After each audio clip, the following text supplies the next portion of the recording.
My YouTube channel. स्वागत है आप सब लोगों का। देखिए गाइस, लास्ट जो हमारा लेक्चर था वहां पर हमने हमारी यूनिट 1 जो थी some basic concepts of chemistry वो खत्म कर ली थी। मोलैरिटी और मोलैलिटी के बारे में हमने पढ़ा था और उसके जितने भी टॉपिक थे वो सभी हमने क्या थे कर लिए थे। जितने भी न्यूमेरिकल्स उनमें बन सकते थे, ठीक है, वो भी कर लिए थे। तो इन शॉर्ट मैं ये कह सकती हूँ कि उस पूरी यूनिट को हमने बहुत अच्छे से क्या कर लिया था, एक्सप्लेन कर लिया था। आज हम एक नई यूनिट स्टार्ट करने जा रहे हैं, ठीक है, that is structure of atom के बारे में हम यहाँ पर पढ़ेंगे। स्ट्रक्चर ऑफ एटम, ये यूनिट हमारी सेकंड यहाँ पर रहेगी, जिसे हम क्या करेंगे, आज पढ़ना स्टार्ट करेंगे।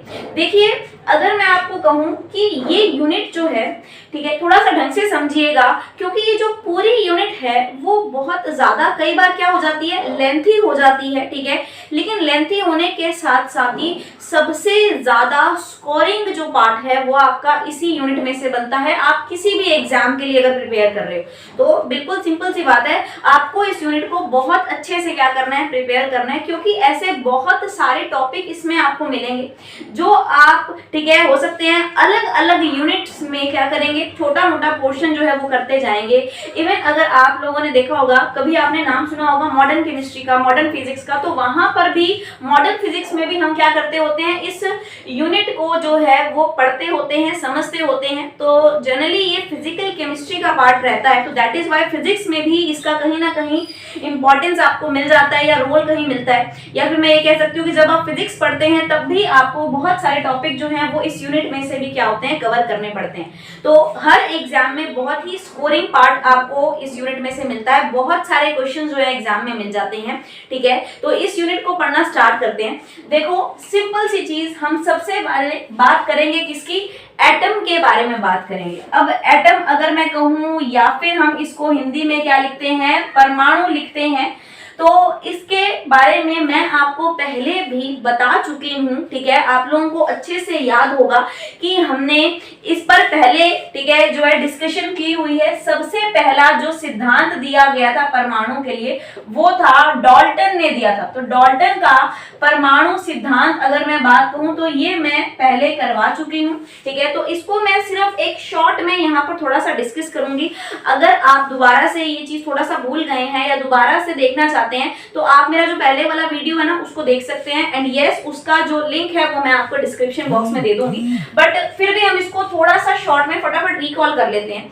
देखिए, मैंने आपसे बात की थी कि सबसे पहले अगर हम बात करें एटम के बारे में बताने वाले, सिर्फ मैं कहूँ एटम के बारे में बताने वाले, तो कौन से साइंटिस्ट थे, डाल्टन थे। लेकिन उनसे काफी पहले जिन्होंने सिर्फ और सिर्फ कुछ जो बातें थी वो कह दी थी, जिसे बाद में एटम माना गया था या फिर परमाणु माना गया था, तो वो एक इंडियन फिलोसोफर थे, या फिर हम ये कह सकते हैं इंडियन फिलोसोफर, यानी कि एक भारतीय दार्शनिक थे जिनका नाम था महर्षि कणाद, ठीक है। महर्षि कणाद बोले या महर्षि कन्नड़ बोले, तो ये एक फिलोसोफर थे, इंडियन फिलोसोफर। इन्होंने एक डेफिनेशन या एक बात कह दी थी कि आप कोई भी पदार्थ ले लो, कोई भी मैटर ले लो, और उसके क्या करते जाओ, छोटे छोटे पीसेस करते जाओ, ठीक है। इतने छोटे उसके पीसेस कर दो कि लास्ट में आपको एक ऐसा जो है उसका पीस, उसका एक टुकड़ा मिले जिसे आप और ज्यादा कट नहीं कर सकते, जिसे आप और ज्यादा नहीं तोड़ सकते हैं, ठीक है। और उसे हम क्या नाम देंगे, उसे हम कण बोलेंगे, ठीक, उसे हम क्या बोलेंगे, कण। तो उन्होंने अपने नाम पर ही उस टुकड़े को, उस पीस को नाम क्या दे दिया था, कण बोल दिया था, ठीक है। और इन्हीं के हम कह सकते हैं साथ में ही, ठीक है, एक और साइंटिस्ट थे जो कि क्या थे, ग्रीक के, सॉरी साइंटिस्ट नहीं कहेंगे, हम कहेंगे ग्रीक के वो फिलोसोफर थे, ग्रीक के क्या थे, दार्शनिक थे, जिनका नाम था डेमोक्रिटस। और डेमोक्रिटस ने भी सेम ये बात बोली, क्या बोला उन्होंने, ये बात इंग्लिश में क्या दी, ठीक है, जो बात जो महर्षि कणाद ने या महर्षि कन्नड़ ने जो बात संस्कृत में कही, हिंदी में जिसको ट्रांसलेट किया गया, जो डेमोक्रिटस थे, उन्होंने ये बात क्या कर दी थी, इंग्लिश में बोल दी थी। इन्होंने सिर्फ इतना बोला कि अगर हम वही चीज, हम किसी भी चीज को क्या करते जाएं, कट करते जाएं, कोई भी हमारे पास मैटर है, हम उसे अगर क्या करते जाएं, कट करते जाएं, तो लास्ट में हमें एक ऐसा पार्टिकल मिलता है। क्या मिलता है, इन्होंने सिर्फ उस कण को क्या बोला, एक ऐसा पार्टिकल मिलता है जिसे हम और ज्यादा कट नहीं कर सकते। यानी कि अगर हम क्या करेंगे, इस मार्कर को लेंगे और इस मार्कर के छोटे छोटे पीसेस करना स्टार्ट कर देंगे तो लास्ट में आपको एक इतना छोटा पार्टिकल मिलेगा जिसे आप और ज्यादा कट नहीं कर सकते हैं। और डेमोक्रिटस ने ही उस पार्टिकल को नाम दिया था एटोमियो। क्या नाम दिया था? एटोमियो नाम दिया था। ठीक है, और मैंने आपको ये भी बताई थी कि ये जो एटोमियो है ये एक ग्रीक लैंग्वेज का ही वर्ड है जिसमें ए जो है इसका मतलब होता है अन, ठीक है, और टोमियो का मतलब होता है कट, यानी कि जिसे और ज्यादा कट नहीं किया जा सकता। तो ये बातें जो थी इन दोनों ने कह दी थी, लेकिन इन दोनों की थ्योरी कहीं ना कहीं फेल हो गई थी। रीजन उसका ये था कि इनके पास रिटर्न में कोई भी डॉक्यूमेंट्स नहीं थे। ये आप मान सकते हैं कि इन्होंने रिटर्न में अपनी पूरी की पूरी थ्योरी जो नहीं दी थी, सिर्फ और सिर्फ कह दिया था लोगों को, ठीक है, या जो दार्शनिक थे तो इनके पास जो पढ़ने के लिए उस टाइम पे स्टूडेंट्स आते थे या फिर हम कह सकते हैं इनके जो शिष्य थे उनको सिर्फ इन्होंने क्या कह दिया, ये बात कह दी। अब कोई रिटर्न में डॉक्यूमेंट नहीं दिया, कोई थ्योरी नहीं दी, तो दैट इज व्हाई रीजन क्या हुआ, ये कहीं ना कहीं फेल हो गए। और जो डॉल्टन थे उन्होंने कहीं ये बातें सुनी और उसके बाद क्या कर दिया था, अपना जो प्रिंसिपल था जिसे हम डॉल्टन्स एटॉमिक प्रिंसिपल कहते हैं, डॉल्टन का परमाणु सिद्धांत कहते हैं, वो दे दिया। और याद कीजिए मैंने ये भी आपको बताया था कि ये जो डॉल्टन का परमाणु सिद्धांत है ये जस्ट कॉपी पेस्ट हम कह सकते हैं कि इन्होंने सिर्फ और सिर्फ नई बातें अपनी बहुत ही कम जोड़ी हैं। ठीक है, तो जो बात किसने कही थी, कणाद ने कही थी या डेमोक्रिटस ने कही थी, उनकी बात को क्या कर दिया, एज इट इज उठाकर लोगों के सामने रिप्रेजेंट कर दिया। ठीक है, तो और क्योंकि रिटर्न में दे दिया सारा का सारा तो इनको क्रेडिट भी मिल गया। लेकिन अगर हम बात करें जो डॉल्टन ने अपनी, ठीक है, थ्योरी दी थी, तो डॉल्टन के थ्रू सबसे पहले इन्होंने क्या बात बताई थी कि जो परमाणु है या एटम है वो कैसा है, एक अविभाजित कण। इन्होंने बोला था, मैं सिर्फ रिकॉल करवाती हूँ, एक अविभाजित कण बोला था इन्होंने, यानी कि हम कह सकते हैं कि ये एक अनडिविजिबल पार्टिकल है। कैसा? एक अनडिविजिबल पार्टिकल है जिसे हम और ज्यादा डिवाइड नहीं कर सकते। दूसरी बात जो इन्होंने कही कि जो एटम होता है ये कैसा होता है, उदासीन होता है, यानी कि न्यूट्रल पार्टिकल होता है। ठीक है, देन उसके बाद थर्ड पार्ट इन्होंने बोला कि इसे हम ना ही, ठीक है, बना सकते हैं और ना ही डिस्ट्रॉय कर सकते हैं। तो इसके लिए इन्होंने क्या लिखा था कि अगर मैं पूछूं इसे बनाया नहीं जा सकता, it can neither be created, ठीक है, और अगर पूछा जाए नष्ट तो भी नहीं किया जा सकता। ना ही हम बना सकते हैं और ना ही हम इसे क्या कर सकते हैं, नष्ट कर सकते हैं। It can neither be created not destroy. फिर उसके बाद जो फोर्थ पॉइंट इन्होंने कहा वो ये था, ढंग से समझना, कि अगर आपके पास कोई भी एलिमेंट है, कोई भी पदार्थ जो है वो कैसा है, समान है, एक जैसे एलिमेंट हैं, तो उनके परमाणु भी क्या होंगे, समान होंगे। अगर मैं क्या करूं, इतनी अमाउंट में मान लो मैंने क्या कर दिया, ठीक है, क्लोरीन ले ली, या फिर अगर मैं कहूं कि मैंने एक टुकड़ा ले लिया किसका, सोडियम का, तो इतनी से टुकड़े में भी मुझे क्या मिलेंगे, मैं क्या कहती हूँ, मिलियंस ऑफ एटम्स जो हैं, ठीक है, करोड़ों एटम्स जो हैं वो मुझे क्या होंगे, इतने से टुकड़े में मिल जाएंगे। और जितने भी एटम्स हमें यहाँ पर मिलेंगे उन सबके गुण, उन सबकी प्रॉपर्टीज कैसी होंगी, बिल्कुल सेम होंगी। और वहीं अगर मान लो मैंने यहाँ सोडियम ले लिया और यहाँ पर क्लोरीन ले ली, तो इस क्लोरीन में जितने भी एटम्स होंगे वो एक्चुअली में आपस में तो सारे के सारे क्या होंगे, सेम, लेकिन इस सोडियम से जस्ट क्या हो जाएंगे, अलग होंगे। तो अगर अलग अलग पदार्थ ले रहे हैं तो एटम्स भी अलग अलग, अगर सेम आपके पास मैटर है, सेम पदार्थ है, तो उनमें सारे एटम्स भी क्या होते हैं, एक जैसे होते हैं। तो ये सिंपल सी बात किसने कही थी, डॉल्टन ने कही थी। एंड आई होप आप लोगों को ये सारा का सारा अच्छे से याद भी होगा। ठीक है, तो अब देखिए क्या हुआ, एक्चुअली में जो स्टोरी है वो इसके बाद से ही क्या होती है, स्टार्ट होती है, जिसे हमने पूरा इस चैप्टर में पढ़ना है। और एक चीज मैं आपको पहले कह दूं कि ये चैप्टर, जैसे कि मैंने आपको पहले बोला, कि काफी ज्यादा कई बार बोरिंग हो जाता है क्योंकि बहुत लेंथी चैप्टर है, आपको बहुत सारे टॉपिक इसमें करने पड़ते हैं। तो वो चैप्टर, ये चैप्टर बोरिंग ना हो, आप इसे करते करते बोर नहीं हो, तो इसीलिए मैं आपको ये पूरा चैप्टर जो है वो एक स्टोरी के थ्रू करवाऊंगी। हम हर एक टॉपिक में, ठीक है, एक नई स्टोरी जो है वो पढ़ेंगे, ताकि जो चीजें हैं वो आपको बहुत जल्दी क्लियर हो जाएं, ठीक है। बट एक चीज का ध्यान रखिए, ये स्टोरी जो भी आपके सामने आएंगी वो सारी की सारी इमेजिनरी होंगी, सारी की सारी कहानियां एकदम काल्पनिक होंगी, ठीक है। रियलिटी से इनका कोई भी लेना देना नहीं होगा। हम सिर्फ इनको एक एंटरटेनमेंट के लिए और चीजों को अच्छे तरीके से समझने के लिए क्या करेंगे, पढ़ेंगे। तो स्टार्ट करते हैं। देखो, जैसे ही डाल्टन ने क्या किया, अपनी थ्योरी दे दी, ठीक है, एटम के बारे में, परमाणु के बारे में उन्होंने बता दिया। तो क्या हुआ लोगों में, ठीक है, आप एक तरीके से कह सकते हो कि एक रेस सी लग गई, ठीक है। सभी जो साइंटिस्ट थे वो क्या करने लगे, उस टाइम पर एटम पर ही काम करने लगे। और क्योंकि डाल्टन ने एक बहुत बड़ी स्टेटमेंट ये दे दी थी कि ये जो एटम है इसे और ज्यादा तोड़ा ही नहीं जा सकता, इसे और ज्यादा डिवाइड हम नहीं कर सकते, तो बाकी सभी जो साइंटिस्ट थे वो एक्चुअली में इसी फील्ड में क्या करने लगे थे, काम करने लग गए थे। लेकिन हर साइंटिस्ट ने, अब देखो इस पूरे चैप्टर में आपके पास बहुत सारे साइंटिस्ट के नेम आएंगे, ठीक है, लेकिन हर जो साइंटिस्ट होगा उसने, ठीक है, ये काम, मतलब आप ये कह सकते हो कि उस साइंटिस्ट ने एटम पर काम किया होगा और एटम से ही रिजल्ट निकाला होगा, ये बिल्कुल भी नहीं होगा। आप इसमें ये देखेंगे कि कोई भी साइंटिस्ट है, मान लो काम तो वो कोई और करने जा रहा है, लेकिन जो रिजल्ट उसके सामने आ रहा है वो किससे रिलेटेड है, एटम से रिलेटेड है। तो ऐसी चीजें भी क्या होंगी, बहुत सारी हमारे सामने आएंगी, ठीक है। तो सबसे पहले हम क्या पढ़ेंगे, अब एटम या डाल्टन की उन्हीं एक बात को गलत प्रूफ करना सीखेंगे कि किस तरीके से जो एटम है, ठीक है, वो एक अविभाजित कण नहीं है, एक अनडिविजिबल पार्टिकल नहीं है। क्योंकि इतना तो आप सभी लोग जो है वो अपनी प्रीवियस क्लासेस में पढ़ के आ चुके हैं कि एटम को हम डिवाइड कर सकते हैं।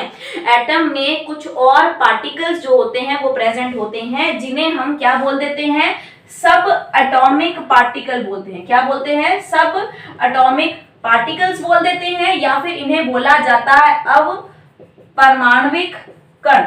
अवपरमाण्विक कण जो है वो क्या है, बोला जाता है। और अगर मैं आपसे पूछूं कि किसी या एटम में, परमाणु में कितने प्रकार के, कितने टाइप्स के सब एटॉमिक पार्टिकल्स मिलते हैं, तो आप कहेंगे कि इसके 3 फंडामेंटल पार्टिकल्स होते हैं। 3 जो है मूल रूप से आपको इसमें कण जो है मिलते हैं, जिसमें सबसे पहले कौन से हम पढ़ते हैं, इलेक्ट्रॉन के बारे में, ठीक है। सेकंड नंबर पे हम पढ़ते हैं प्रोटॉन के बारे में, और थर्ड नंबर पे हम पढ़ते हैं न्यूट्रॉन के बारे में।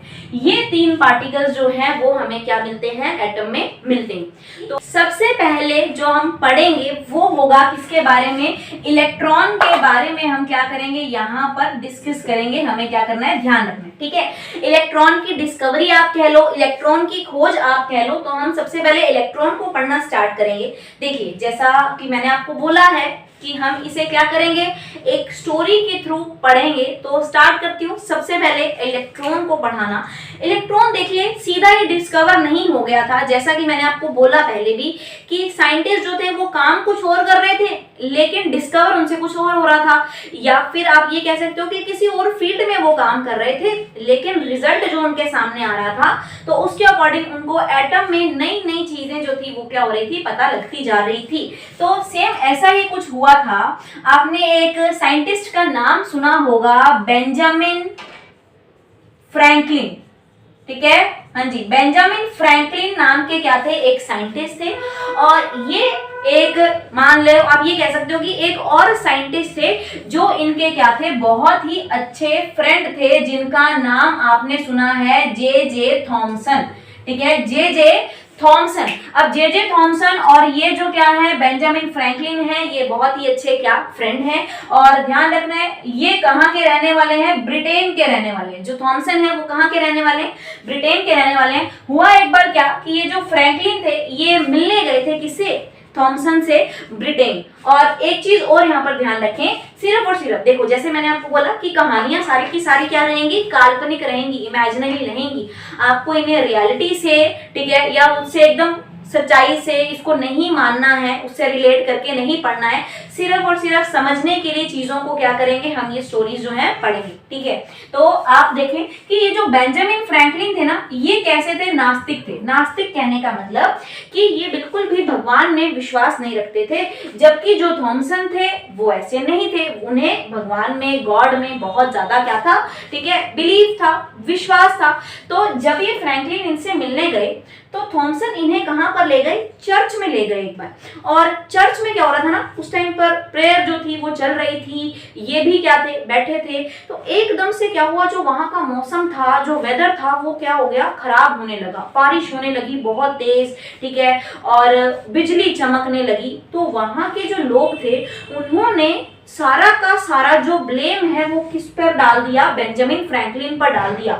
लोगों ने इनको बोला कि तुम नास्तिक हो, तुम यहाँ पर आए हो, तुम्हारी वजह से ही ऐसा हो रहा है, तुम्हारी वजह से ही बहुत नुकसान होगा, यहाँ बिजली गिरेगी, या ठीक है हो सकता है कोई काफी ज्यादा इंजरी हो जाए, लोग जो हैं वो घायल हो जाए, ऐसी समथिंग बातें जो थे वो लोग किसे कहने लगे, बेंजामिन फ्रैंकलिन को कहने लगे। फ्रैंकलिन ने बोला कि ठीक है, मान लिया मैं नास्तिक हूं, लेकिन ऐसा नहीं हो सकता कि बिजली चमकना जो है वो एक साइंटिफिक फिनोमिना है, वो एक वैज्ञानिक घटना है, किसी भी पर्सन से, किसी भी इंसान से इसका कोई लेना देना नहीं है। और ये चीज जो है, आपने नाम सुना होगा माइकल फेराडे का। माइकल फेराडे जो है वो पहले ही प्रूफ कर चुके हैं, उन्होंने आकाशीय बिजली के बारे में बता दिया है। माइकल फेराडे ने कुछ 1830 में अपना जो है एक्सपेरिमेंट दे दिया था, और इस टाइम पर कुछ 1898 चल रहा है। इतनी पुरानी बात जो है, ठीक है, जो पहले प्रूफ हो चुकी है, आप अभी तक कौन से जमाने में जी रहे हो, लेकिन लोग इस चीज को नहीं माने। लोगों ने बोला कि ऐसा नहीं है। तो बेंजामिन फ्रैंकलिन ने बोला कि ठीक है, मैं क्या कर दूंगा, इसे प्रूफ करके दिखाऊंगा कि इसमें मेरी कोई गलती नहीं है, बिजली चमकना, बिजली गिरना ये सिर्फ और सिर्फ एक साइंटिफिक फिनोमिना है। और इसके लिए इन्होंने किया क्या, द वेरी फेमस, आपने नाम सुना होगा काइट एक्सपेरिमेंट का, ठीक है, हाँ जी, काइट एक्सपेरिमेंट। इन्होंने पतंग पर क्या कर दिया था, अपना एक एक्सपेरिमेंट कर दिया था, जिसके लिए ढंग से इन्होंने किया क्या, इन्होंने एक इस तरीके से बिल्कुल पतली सी मेटल की क्या कर ली, एक बहुत पतली रॉड ले ली, और एक दूसरी रॉड जो थी वो इस तरीके से क्रॉस में लगा दी, और एक दूसरी आप कह सकते हो कुछ प्लास्टिक की या इस तरह की शीट लेकर, ठीक है, एक दूसरी बिल्कुल पतली सी शीट लेकर उसे क्या कर दिया, एक पतंग के जैसे रूप दे दिया। और ठीक है, फिर जैसे ये पतंग के जैसे इन्होंने रूप दिया, फिर इन्होंने क्या किया कि जिस तरीके से पतंग उड़ाते हुए क्या किए जाते हैं, यहाँ होल्स किए जाते हैं, सेम वैसे छोटे छोटे उस पर छेद किए, और इसे एक, ठीक है, मान लो रस्सी से क्या कर दिया, बांध दिया, और उस रस्सी के साथ जो थी वो क्या लगा दी, एक घंटी लगा दी। क्या लगा दी, एक घंटी जो है वो लगा दी। लेकिन अब इन्होंने क्या करना था, लोगों को प्रूफ करना था, तो उसके लिए इन्होंने क्या किया कि ये जो पतंग की क्या थी, डोर होती है ना, जो रस्सी पतंग की होती है, उसके साथ कॉपर की वायर जो थी वो क्या कर दी, अटैच कर दी। कॉपर की वायर को पूरी तरीके से जो था वो इसके साथ क्या कर दिया, अटैच कर दिया, ठीक है। अब ये जो रॉड, ये जो थी, अब ये किसके साथ अटैच है, इस रॉड के साथ, इस मेटल वाली रॉड के साथ क्या है, ये रस्सी जो है अटैच है, और यहाँ से इसके ऊपर कॉपर वायर जो है वो एक कॉइल के जैसे लगी हुई है, और यहाँ से ये क्या है, घंटी के साथ जुड़ी हुई है। इन्होंने लोगों को बोला कि अगर मेरी बात एकदम क्या है, सही है, तो क्या होगा कि जितनी भी बातें यहाँ पर क्या है मैंने बताई हैं, उसके अकॉर्डिंग कि जैसे अब बिजली चमकेगी, ठीक है, तो जो बिजली है वो क्या करती है, कंडक्टिविटी शो करती है, आसमानी बिजली जो है वो चालकता प्रदर्शित करेगी, और इस वायर के सहारे होते हुए यहाँ पर आएगी, और उसकी वजह से जो घंटी है वो क्या होगी, बजेगी, ठीक है। तो अब इसको लेकर वो क्या हो गए, उस चर्च की छत पर पहुंच गए। मौसम अभी भी बहुत ज्यादा खराब है, बिजली चमक रही है। अब इन्होंने क्या कर दिया, इस पतंग को उड़ाना स्टार्ट कर दिया, और इतना ऊंचा उड़ाया कि कुछ टाइम में क्या हुआ, ये पतंग जो थी वो पूरी तरीके से इनविजिबल हो गई, दिखाई देना बंद हो गई। और फिर एकदम से क्या हुई, बिजली चमकी जैसे ही, तो सेम वही चीज जैसे इन्होंने बताया था वो हुआ, और कि जो बिजली थी वो यहाँ से होते होते पहुंची, और जैसे ही इस घंटी पर टकराई, ये घंटी क्या होने लगी, बजने लगी। फिर उसके बाद जब बिजली चमकी, फिर ऐसा हुआ कि वो बिजली क्या हुई, यहाँ तक कंडक्ट होते होते पहुंची, यहाँ पर जैसे टकराई, ये घंटी क्या होने लगी, बजने लगी, ठीक है। तो इन्होंने लोगों को प्रूफ कर दिया कि अब देखो, जैसा मैंने बोला था वैसा हो रहा है, इसमें मेरा कोई भी क्या है, दोष नहीं है, ठीक है। मैंने इस बात को क्या कर दिया, प्रूफ कर दिया है कि ये किसी भी पर्सन की वजह से होने वाली घटना या फिनोमिना नहीं है।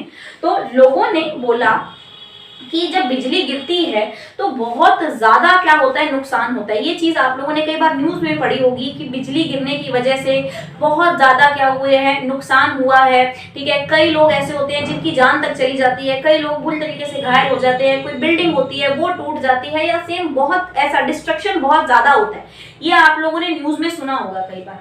तो लोगों ने बोला कि बिजली, ठीक है, क्या हुई, तुमने आसमान की बिजली को कहां पर ले आए, अर्थ पर ले आए, और तुम क्या कर रहे हो, पतंग उड़ा रहे हो। वो बिजली तुम्हारे हाथ में जो रस्सी है उसके ऊपर जो कॉपर वायर है वहां से होते होते कहाँ है, उस घंटी तक पहुंची है। घंटी बज गई लेकिन तुम्हें कुछ नहीं हुआ। ऐसा कैसे हो सकता है कि भाई बिजली है, तुम्हारे हाथ को छू कर जा रही है और तुम्हें कुछ भी नहीं हुआ? तो ये कैसे पॉसिबल है? मतलब इवन होना तो यही चाहिए कि अब तक तुम हमारे सामने खड़े ही ना होते, कि अगर तुम पर बिजली आकर गिरती, लेकिन तुम्हें तो कुछ भी नहीं हुआ। तो यहाँ पर एक तरीके से आप ये कह सकते हो कि कई लोग अभी भी मानते हैं कि बेंजामिन फ्रैंकलिन जो थे वो लोगों को पूरी तरीके से सेटिस्फाई नहीं कर पाए थे, लोगों को पूरी तरीके से संतुष्ट नहीं कर पाए थे, और कहीं ना कहीं वो अपनी बात को कहने में क्या हो गए थे, फेल हो गए थे। तो देन उसके बाद जो थॉमसन थे उन्होंने क्या किया था, ठीक है, अपने दोस्त की हार का बदला लेना चाहा था। आप ये कह सकते हैं कि थॉमसन ने बोला कि कोई बात नहीं, ठीक है, हमारे शहर में क्या है, हमारा दोस्त आया है और आप मेरे सामने मेरे ही शहर में मेरे दोस्त की इंसल्ट कर रहे हो, ऐसा तो बिल्कुल भी हो नहीं सकता। मैं इसका बदला जरूर लूंगा और मैं प्रूफ करके दिखाऊंगा कि जो ये बात कहना चाहते हैं, ठीक है, वो एकदम क्या है, सही है, इसमें इनकी कोई भी गलती नहीं है। और ये जो थॉमसन थे ये इसके बाद, ठीक है, हाँ जी, कहाँ पहुंच गए, फेराडे के पास। अब फेराडे के पास पहुंचने का मतलब ये नहीं कि उनके पास पहुंच गए या उनसे हेल्प जाकर मांग ली। कहने का मतलब ये कि जैसे कि मैंने बताया कि फेराडे ने किसके बारे में, आकाशीय बिजली के बारे में क्या थी, पहले से ही बहुत सारी बातें कह दी थी। तो इन्होंने इनका जो लिखी हुई पूरी की पूरी थ्योरी थी उसको पढ़ डाला और उसके, ठीक है, आप बेसिस पर, उसके आधार पर अपना एक नया प्रैक्टिकल जो है, एक नया आप कह सकते हो एक्सपेरिमेंट जो है वो लोगों के सामने रख दिया। तो अब हम क्या करते हैं उसको समझते हैं। हाँ जी, तो देखिए हुआ क्या कि जैसे ही इन्होंने इनकी पूरी बातें पढ़ ली, यानी कि जो भी उन्होंने अपनी अवधारणाएं, जो भी उन्होंने अपनी पोस्टुलेट्स कह दिए या अपने एक्सपेरिमेंट के जो भी रिजल्ट इन्होंने दिए वो सारी इन्होंने अच्छे तरीके से पढ़ ली। और याद करो, ढंग से समझना कि फेराडे ने अपने एक्सपेरिमेंट में कुछ क्या की थी, इंपॉर्टेंट चीजें बताई थी। और इन्हीं फेराडे ने एक, ठीक है, डिस्कवरी की थी, आपने नाम सुना होगा CRT का। इसको बोलते हैं कैथोड रे ट्यूब या फिर कैथोड रे उपकरण इसको बोला जाता है, आपने इसका नाम जरूर सुना होगा। इन्होंने क्या किया, ठीक है, इसे लिया, या फिर एक काम करो, अभी आप इसको कैथोड रे ट्यूब नहीं बोलो, अभी आप इसको सिर्फ इतना मानो कि ये क्या है, एक सिंपल सी ग्लास की क्या है, एक कांच की नली है, एक ग्लास की ट्यूब है। तो इन्होंने सबसे पहले वो क्या कर ली, ग्लास की ट्यूब ली। दूसरी चीज इन्होंने देखी कि अगर आपको यहाँ पर इलेक्ट्रिसिटी जनरेट करनी है तो कैसे करनी होगी, इसके अंदर हमें वो सारा एनवायरनमेंट जो है क्रिएट करना है जिसकी वजह से लगे कि आप जो है बिजली है वो चमक रही है। तो इन्होंने यहाँ पर क्या लगा दिए, 2 इलेक्ट्रोड लगा दिए, ध्यान रखो, 2 क्या कर दिए, धातु के, मेटल के क्या लगा दिए, इलेक्ट्रोड लगा दी। ठीक है, अब ये इलेक्ट्रोड कैसे थे, पॉजिटिवली चार्ज। अब ये तो कैसा लगाया, सिंपल पूरा एक इलेक्ट्रोड लगा दिया, लेकिन बाय चांस जो इन्होंने इस साइड इलेक्ट्रोड लगाया ना उसमें छोटे छोटे क्या थे, छेद थे। अब छेद होने की वजह से इसको इंग्लिश में परफोरेटेड बोल दिया जाता है, या फिर आप इसको हिंदी में लिख सकते हैं छिद्रित। ये इलेक्ट्रोड कैसा था, परफोरेटेड था, इसमें पोर्स थे, इसमें छेद थे, तो छिद्रित कह दिया। ठीक है, अब सिर्फ इलेक्ट्रोड लगाने से तो काम नहीं होगा, अब ये ध्यान रखना है क्योंकि यहाँ पर इनको वो चालकता देखनी है, कंडक्टिविटी देखनी है। तो इन इलेक्ट्रॉन्स में जो दूरी है वो बहुत ही क्या हुई, उन्होंने कम रखी। ठीक है, बहुत ही कम दूरी के ऊपर बिल्कुल पास पास इलेक्ट्रोड लगाए। फिर इसके बाद अब इलेक्ट्रोड में सीधा बिजली तो आएगी नहीं ना, क्या करना पड़ेगा, बैटरी से कनेक्ट करना पड़ेगा। और यहाँ पर इन्होंने फिर उसको बहुत ही कह सकते हो आप हाई वोल्टेज की बैटरी से क्या कर दिया, कनेक्ट किया। पहले इन्होंने क्या लिया, वही ली CRT कैथोड रे ट्यूब, अभी हम उसको सिर्फ ग्लास ट्यूब बोल रहे हैं। दूसरी चीज इन्होंने यहाँ पर क्या लगा दिए, इलेक्ट्रोड लगा दिए, और उन इलेक्ट्रोड में दूरी बहुत ही क्या रखी, कम। अब इलेक्ट्रोड में अब हमें बहुत ज्यादा, आप खुद देखो कि जो आसमानी बिजली होती है उसकी तीव्रता कितनी ज्यादा होती है ना। तो इसके लिए बहुत ही ज्यादा हाई वोल्टेज की बैटरी जो थी वो इन्होंने लगा दी, हाई वोल्टेज की बैटरी से कनेक्ट किया। इसकी वोल्टेज कुछ 10,000 वोल्ट थी, ध्यान रखना, 10,000 वोल्ट की बैटरी लगा दी। सोचो कितनी ज्यादा इंटेंसिटी उसकी होगी। ओके, ये इतना काम किया। फिर उसके बाद इन्होंने देखा कि जब मान लो आसमान की हम बात करें, जो बिजली चमकती है वो ऐसा तो नहीं होता ना कि बिल्कुल क्या हो हमारे एटमॉस्फेयर की लेयर में, नहीं, वो काफी ज्यादा ऊंचाई पर ये वाला जो प्रोसेस है वो होता है। तो इसके लिए वहां पर जो गैसेस होती हैं, या फिर हम जानते हैं कि वहां पर बहुत ज्यादा रिएक्टिव गैसेस नहीं मिलती हैं, ठीक है। तो आप ये कह सकते हो कि एक तरीके का जो एनवायरनमेंट होता है वो कैसा होता है, इनर्ट होता है। तो सेम यहाँ पर इन्होंने भी इस एनवायरनमेंट को कैसा किया, इनर्ट कर दिया, यानी कि अक्रिय कर दिया। यहाँ पर बहुत सारी गैसेस या अलग अलग प्रकार की गैसेस इन्होंने नहीं रखी, उन सबको क्या कर दिया, यहाँ से बाहर निकाल दिया। और बाहर निकाला कैसे, हाँ जी, यहाँ पर इन्होंने लगा दिया एक सक्शन पंप, एक सक्शन पंप लगाया, सारी गैसेस को क्या कर दिया, बाहर लगा दिया। अब जैसे यहाँ पर कोई भी गैसेस नहीं बची, तो देखो अगर जैसे ही सारी की सारी गैसेस क्या हुई, खत्म हो गई, कोई भी गैसेस नहीं, तो दाब कैसा हो गया, न्यूनतम हो गया, प्रेशर एकदम क्या हो गया, लो हो गया। अब आप खुद सोचो कि अगर कोई एनवायरनमेंट ऐसा हो जहां पर गैस के कोई कण ही नहीं है, क्या वहां पर कोई भी उन प्रेशर या उन अणुओं का कोई दाब लगेगा, नहीं लगेगा। अगर गैस के अणु होंगे तब तो वो क्या करेंगे, दाब लगाएंगे ना, प्रेशर लगाएंगे। जब पूरे के पूरे एनवायरनमेंट में कोई भी गैस का अणु नहीं है, कोई पार्टिकल ही नहीं है, तो उसका प्रेशर क्या तो लगेगा। तो जैसे ही कोई गैसेस जो है यहाँ पर नहीं रही, प्रेशर एकदम कैसा हो गया, लो हो गया।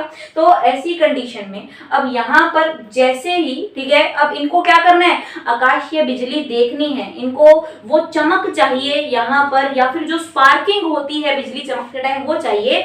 उसके लिए इन्होंने इस ट्यूब के अंदर वाली जो लेयर है उसके ऊपर एक फ्लोरोसेंस मटेरियल, फ्लोरोसेंस मटेरियल को हिंदी में कहते हैं स्फुरदीप्त पदार्थ जो है लगा दिया, जो कि था जिंक सल्फाइड। अब जिंक सल्फाइड क्या करता है, ठीक है, आप कह सकते हो स्पार्किंग का काम करता है। तो ये इतना काम इन्होंने जैसे ही किया, और जैसे ही इसमें से करंट पास किया, इसको जैसे ही जो विद्युत धारा है इसमें प्रवाहित की, तो बहुत तेज जो थी वो क्या हुई, ठीक है, जैसे बिजली चमकते हुए तेज आवाज आती है ना, वैसे ही तेज एकदम आवाज आई, और जैसी स्पार्किंग उस टाइम पर होती है सेम वैसी ही स्पार्किंग हुई। तो तब इन्होंने क्या कर दिया, लोगों को बोला कि देखो मैंने सेम वैसा एनवायरनमेंट जो है वो यहाँ पर क्या कर दिया है, क्रिएट कर दिया है। अब जैसी आवाज वहां आती है सेम वैसी आवाज यहाँ पर आ रही है, जैसी लाइट वहां निकलती है सेम वैसी लाइट आपको यहाँ दिख रही है। कुछ ग्रीन ब्लू कलर की जो लाइट थी वो इनको क्या हुई, यहाँ पर इस पूरी ट्यूब के अंदर जो है वो स्पार्किंग देखने को मिली। और वो किसकी वजह से हुई थी, वो इस जिंक सल्फाइड की वजह से हुई थी। जिंक सल्फाइड एक ऐसा पदार्थ, एक ऐसा मैटर होता है, जैसे इसके ऊपर जो चीज या कोई चार्ज जो है वो इसके ऊपर टकराएगा, ये क्या करता है, स्पार्किंग करता है, या जो लाइट है वो क्या करता है, शो करता है। ठीक है, तो ऐसे क्या होते हैं, फ्लोरोसेंस मटेरियल वही तो होते हैं जो क्या करते हैं, रेडिएशन देते हैं अलग अलग टाइप की। तो सेम ऐसा ही कुछ यहाँ पर हुआ। फिर लोगों को इन्होंने बोल दिया कि अब देख लो यहाँ पर ये चीज क्या हो चुकी है, प्रूफ हो चुकी है। अब आप मेरे दोस्त को क्या करेंगे, इंसल्ट नहीं करेंगे, मेरे दोस्त को आप बिल्कुल भी बुरा नहीं कहेंगे, उसे दोष नहीं देंगे। बिजली का चमकना क्या है, एक वैज्ञानिक घटना है, एक साइंटिफिक फिनोमिना है। ठीक है, इतनी चीज इन्होंने करके लोगों का मुंह बंद कर दिया। और जैसे ही उन्होंने अपना ये एक्सपेरिमेंट किया, तो उसके बाद इन्होंने, ठीक है, कोई नई नई चीजें यहाँ पर क्या की, ऑब्जर्व की, नई नई चीजें इन्होंने यहाँ पर देखी। और उन नई चीजों को जिस पर पहले इनका बिल्कुल भी ध्यान नहीं गया था, इन्होंने क्या किया, सोचना शुरू किया। और सोचते सोचते इन्होंने, ठीक है, जो पहला सब एटॉमिक पार्टिकल क्या था, इलेक्ट्रॉन, उसकी क्या की थी, डिस्कवरी कर दी थी। इस डिस्कवरी को हम आज के लेक्चर में नहीं पढ़ेंगे, जो हमारा नेक्स्ट लेक्चर होगा वहां पर पढ़ेंगे। एंड यस, इसी स्टोरी को आगे बढ़ाते हुए पढ़ेंगे। आई होप जो आज का पूरा लेक्चर है वो आपको बहुत ही अच्छे से समझ में आ गया होगा। ठीक है, मैंने आपको पहले भी बताया, मैं फिर कह देती हूँ कि अगर आप में से किसी ने भी डाल्टन की एटॉमिक थ्योरी जो थी, परमाणु सिद्धांत जो था, वो पहले वाले यूनिट में नहीं पढ़ा था, ठीक है, तो इसको स्टार्ट करने से पहले वो पढ़ ले, क्योंकि उसमें से कई बार जो बिल्कुल सिंपल से क्वेश्चन है वो बन जाते हैं। एंड यस, आपको उस वीडियो का लिंक जो है वो मैं डिस्क्रिप्शन बॉक्स में जरूर प्रोवाइड कर दूंगी। तो फटाफट वो देख लीजिए एंड देन उसके बाद इस चैप्टर को क्या कीजिए, ठीक है, कंटिन्यू कीजिए। ऐसे ही हर एक स्टोरी के साथ, हर एक टॉपिक को एक स्टोरी के साथ कनेक्ट करके मैं आपको पढ़ाती जाऊंगी। जल्दी मिलूंगी आप लोगों से एक नई वीडियो के साथ, या फिर ये कह सकती हूँ एक नई स्टोरी के साथ। Till then, good bye.